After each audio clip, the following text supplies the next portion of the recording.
Hello மக்களே, Japan போகிறது வந்து இந்த ரூல்ஸ் தெரியாமல் கண்டிப்பாக போயிடாதீங்க. ரொம்பவே கஷ்டமாக அப்புறம் ஃபீல் பண்ணுவீங்க. ஸோ அந்த பதிவை பற்றி தான் அந்த வீடியோவில் நம்ம பார்க்க போகிறோம். பட் அதுக்கு முன்னாடி நீங்கள் இது வரைக்கும் சப்ஸ்கிரைப் பண்ணாமல் இருந்தால் கண்டிப்பாக சப்ஸ்கிரைப் பண்ணிவிடுங்க. உங்களோட சப்போர்ட் நமக்கு கண்டிப்பாக எப்பயுமே தேவை. ஸோ கண்டிப்பாக நீங்கள் சப்ஸ்கிரைப் பண்ணிவிடுங்க. அண்ட் ஜப்பானுக்குள்ளே நீங்கள் ஃபஸ்ட்டு காலடி எடுத்து வச்சுருந்தீங்க உங்களுக்கு எப்படி தெரியுமா ஃபீல் ஆகும்? இந்த ஸ்டூடியோ கிப்லி அப்படிங்கிற ஒரு திரைப்படத்தை பார்த்த ஒரு ஃபீல் தான் வரும். ஏன்னா ரொம்ப அமைதியாகவும் ரொம்ப சுத்தமாகவும் பார்க்கவே ரொம்ப ரம்மியமாகவும் அவ்வளோ அழகாக இருக்கும் அந்த நாடு. அந்த குட்டி நாடு தான், பட் அதில் அவ்வளோ அழகாக ஃபாலோ பண்ணுறாங்க. மக்களும் அழகாக ஃபாலோ பண்ணிவிட்டு அழகாக இருக்காங்க. அண்டு இதில் பார்த்திங்கன்னா இந்த ட்ரெயின் கூட பார்த்திங்கன்னா கரெக்ட் டைம் போயிடும். ரொம்ப பர்ஃபெக்ட் டைமாக இருக்கும். அங்கே இருக்க ஸ்ட்ரீட்டு கடை எல்லாமே பார்த்திங்கன்னா ரொம்ப தூய்மையாகவும் மக்களும் பார்த்திங்கன்னா ரொம்பவே அமைதியாக இருப்பாங்க. அங்கே இருக்க வெண்டிங் மிஷின் கூட பார்த்திங்கன்னா ரொம்பவே மாடர்னாக நவீனமயமாக்கப்பட்ட மாதிரி தான் இருக்கும். அவ்வளோ இதாக இருக்கும். அண்டு பார்த்திங்கன்னா இங்கே எதுக்குன்னே தெரியாது, பட் ஒருத்தருக்கு ஒருத்தர் ரொம்ப தலைகுனிஞ்சு வந்துட்டு மரியாதையோட வணக்கம் சொல்லுவாங்க. பட் நாமளும் அதை கண்டிப்பாக ஃபாலோ பண்ணணும். அங்கே மக்கள் பார்த்திங்கன்னா அவ்வளோ அழகாக அதை வந்து வணக்கமாக அழகாக அங்கே தெரிவிப்பாங்க. இங்கே அது மட்டும் இல்லைங்க, சில சொல்லப்படாத விதிகளும் இருக்குது. அது தெரியாமல் கண்டிப்பாக நம்ம போயிடவே கூடாது. ஜப்பானில் பார்த்திங்கன்னா மேக்ஸிமம் வந்து ஹோட்டலாக இருக்கட்டும், டெம்பிள் கோயிலாக இருக்கட்டும், இல்லை ஏதாச்சும் ஒரு வீடு நம்ம ரிலேட்டிவ் வீடு அந்த மாதிரி சொல்லி நம்ம போகிறோன்னா கண்டிப்பாக வந்துட்டு காலணிகள், செப்பல், ஸ்லிப்பர்ஸ்லாம் வந்துட்டு நம்ம வெளியே விட்டுட்டு தான் போகணும். காலணி வந்துட்டு உள்ளே போட்டுட்டு போகக்கூடாது. அது ரொம்ப மரியாதை அற்றதாகவும் சுகாதாரம் இல்லாத மாதிரியும் அவங்க வந்துட்டு ஃபீல் பண்ணுவாங்க. கண்டிப்பாக நம்ம செப்பல் இதெல்லாம் வந்துட்டு நம்ம வெளியே விட்டுட்டு தான் போகணும். அண்ட் இன்னொன்று பார்த்திங்கன்னா அங்கே யாருமே வந்து சத்தமாக பேசவே கூடாது. சத்தமாக பேசினா அது வந்து மரியாதை இல்லை அப்படிங்கிற மாதிரி தான் அங்கே எல்லாருமே வந்து மக்கள் வந்துட்டு நினைப்பாங்க. இந்த train and elevator public place எதாக இருந்தாலும் சரி சத்தமாக பேசவே கூடாது.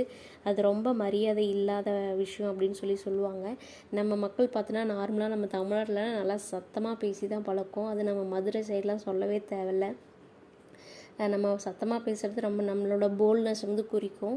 நம்ம நேச்சுரலாகவே எல்லாருமே வந்துட்டு மேக்ஸிமம் நம்ம இந்தியாவில் வந்து சவுண்டாக தான் பேசுவோம். பட் ஜப்பான் போகிறோம் அப்படின்னா கொஞ்சம் ப்ராக்டிஸ் பண்ணிக்கணும். சத்தமாக பேசாமல் கொஞ்சம் சவுண்டு கம்மியாக பேசுகிறதுக்கான ப்ராக்டிஸ் வந்து கண்டிப்பாக எடுத்துக்கணும். அந்த நாட்டில் அது வந்து மரியாதை இல்லை, ரெஸ்பெக்ட் இல்லை அப்படின்னு சொல்கிறாங்க. சவுண்டாக பேசினா அது ஒரு மாதிரி அவங்க பார்ப்பாங்க மக்கள் அப்படின்னு சொல்கிறாங்க. நெக்ஸ்ட்டு பார்த்திங்கன்னா அந்த ரெஸ்டாரண்ட் ஹோட்டலுக்கெல்லாம் அப்படின்னா நம்ம டிப்ஸ் தருவோம் பார்த்திங்களா, அங்கே ஒர்க் செய்கிற சர்வர்ஸ்க்கெலாம். பட் இது வந்து அங்கே வந்து இது வந்து அலோடு கிடையாது.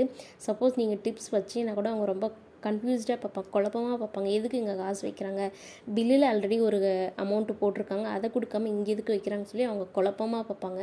அந்தளவு அங்கே இருக்குது. அது இல்லாமல் அவங்கள அவமானப்படுத்துறதாக கூட சிலர் வந்து கன்சிடர் பண்ணுவாங்க.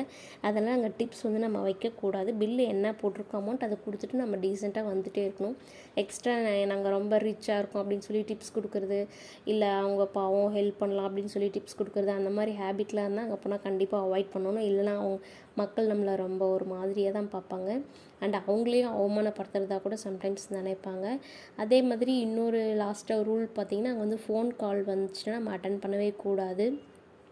அது மெயினாக பார்த்திங்கன்னா ட்ரெயின்லலாம் வந்துச்சுன்னா நம்ம ஜஸ்ட் இந்த சோஷியல் மீடியா இந்த மாதிரி பார்க்குறதுக்கு கூகுள் இந்த மாதிரி ஜஸ்ட்டு நம்ம சர்ச் பண்ணுறதுக்கு வேணால் வந்துட்டு மொபைல் யூஸ் பண்ணலாமே தவிர ஃபோன் வந்து ட்ரெயினில் வந்து பேசவே கூடாது. அங்கே அலோடு இல்லை. அப்பப்போ இந்த ட்ரெயினில் கூட பார்த்திங்கன்னா இன்ஃபர்மேஷன் வந்து கொடுத்துட்டே இருப்பாங்க. இந்த கனிவான கவனத்திற்கு அப்படின்னு சொல்லி அந்த இன்ஃபர்மேஷன் வந்து கொடுப்பாங்க. யாரும் வந்து ஃபோன் கால்ஸ் அட்டன் பண்ணக்கூடாது, உங்கள் மொபைலை வந்து நீங்கள் சைலண்ட்டில் போடுங்க அப்படின்னு சொல்லி இன்ஃபர்மேஷன் வந்து அவங்க கொடுத்துட்டே இருப்பாங்க. சப்போஸ் ஃபோன் வந்துச்சுன்னா கூட நம்ம ஸ்டேஷனை விட்டு இறங்கிட்டு பின்னாடி நம்ம வந்து ஃபோன் பண்ணி பேசிக்கலாமே தவிர ட்ரெயினில் வந்து ஃபோன் பேசவே கூடாது. இந்த மாதிரி நிறைய பிளேஸ்லேருந்து ஃபோன் கால்ஸ் வந்து அட்டன் பண்ணக்கூடாதுன்னு சொல்லி நிறைய பப்ளிக் பிளேஸில் வந்து ரூல்ஸ் போட்டிருக்காங்க. ஸோ அந்த நாட்டுக்கு நம்ம போனோம்னா இந்த மாதிரி சில சொல்லப்படாத ரூல்ஸுகளை நம்ம தெரிஞ்சுட்டு போகிறது ரொம்ப நல்லது. இல்லைனா நம்மளெல்லாம் ஒரு மாதிரி டிஃப்ரெண்ட்டாக பார்ப்பாங்க. அது நமக்கு ஒரு மாதிரி அன்ஈஸியாக இருக்கும்.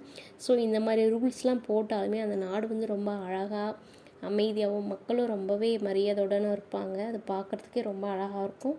கண்டிப்பாக நீங்கள் போனீங்கன்னா இதெல்லாம் ட்ரை பண்ணுங்கள். இந்த வீடியோ பிடிச்சிருந்தா லைக் பண்ணிடுங்க.